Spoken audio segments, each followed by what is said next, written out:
नमस्ते मित्रों। आज 2 अक्टूबर है और आज महात्मा गांधी की भी जयंती है और लाल बहादुर शास्त्री की भी जयंती है।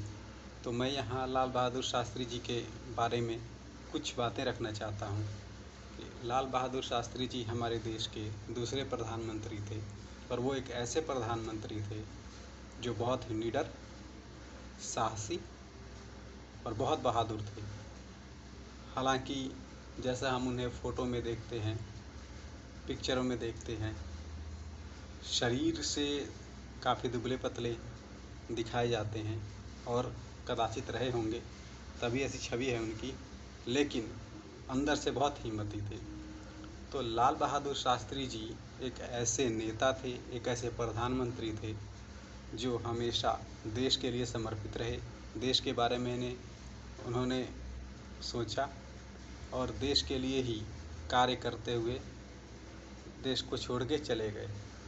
और प्रधानमंत्री होते हुए भी कभी भी उन्होंने अपने लिए प्रधानमंत्री होने का फ़ायदा नहीं उठाया और प्रधानमंत्री के बारे बनने के बाद भी कभी भी उन्होंने ठाठ बाट से रहने की नहीं सोची।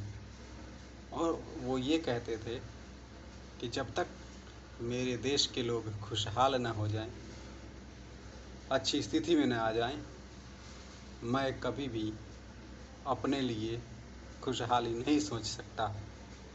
और शास्त्री जी जैसे विचार वाले व्यक्ति पृथ्वी पर कभी कभी ही आते हैं।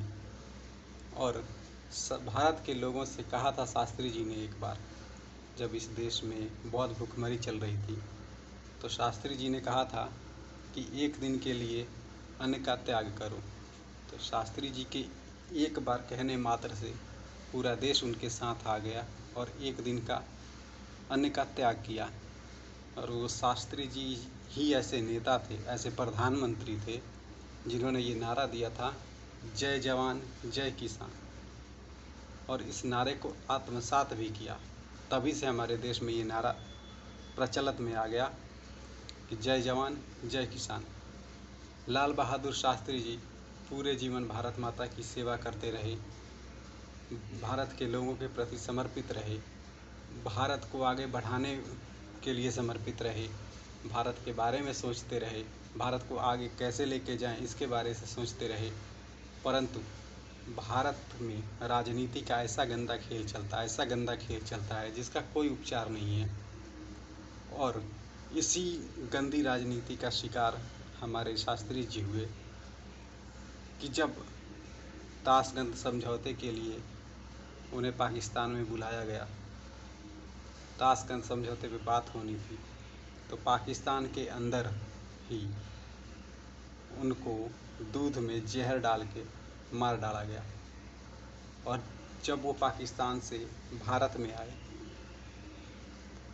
तब उनकी मृत्यु की ना कोई जांच हुई, ना कोई सुनवाई हुई, ना कोई केस चला, क्योंकि हमारे भारत के ही कुछ गद्दार ऐसे रहे थे या ऐसे होंगे जिन्हें सिर्फ़ और सिर्फ कुर्सी चाहिए थी, किसी भी हालत में कुर्सी चाहिए थी। और इसी गंदी राजनीति ने हमारे शास्त्री जी को छीन लिया। यदि शास्त्री जी कुछ दिन और भारत के प्रधानमंत्री रहे होते तो आज हमारा देश कुछ और ही होता। तो जहाँ तक मेरी समझ है, मैंने शास्त्री जी के बारे से बताया। बाकी आपको सोशल मीडिया पे, गूगल पे बहुत सारे ऐसे प्लेटफॉर्म हैं जहाँ शास्त्री जी के बारे से बहुत कुछ बातें जानने को मिलेंगी।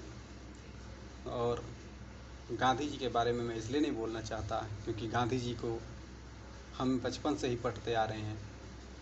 हर किताब में, इतिहास में, सोशल मीडिया पे गांधी जी घूमते रहते हैं, यहाँ तक कि हमारे नोट पे भी गांधी जी हैं। तो गांधी जी को भारत का बच्चा बच्चा जानता है, लेकिन लाल बहादुर शास्त्री जी को बहुत कम लोग जानते हैं। उनके बारे में हमें पढ़ाया भी कम गया है, हमें बताया भी कम गया है। तो हमें भारत के महापुरुषों के बारे से,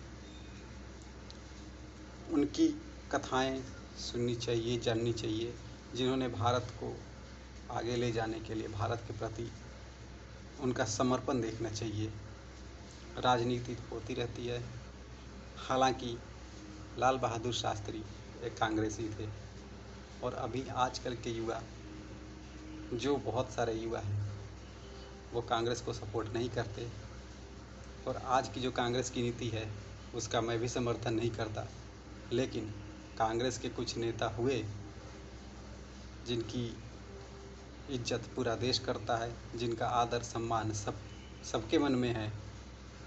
जैसे कांग्रेस के नेता रहे लाल बहादुर शास्त्री जी, सरदार वल्लभ भाई पटेल जी, सुभाष चंद्र बोस जी, ये ऐसे नेता रहे कांग्रेस के, लाला लाजपत राय जी, जिनको पूरा देश आदर और सम्मान देता है, जिनको ये देश या देश का कोई भी नागरिक जो देश के बारे में सोचता है, जो देशभक्त है, इनके प्रति कभी भी अनादर का भाव नहीं रखता।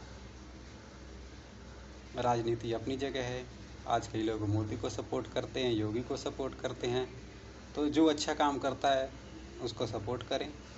अपने महापुरुषों को जानें, उनके पराक्रम को जानें, उनके इतिहास को जानें और लाल बहादुर शास्त्री की जयंती को हमेशा याद रखें। जय हिंद।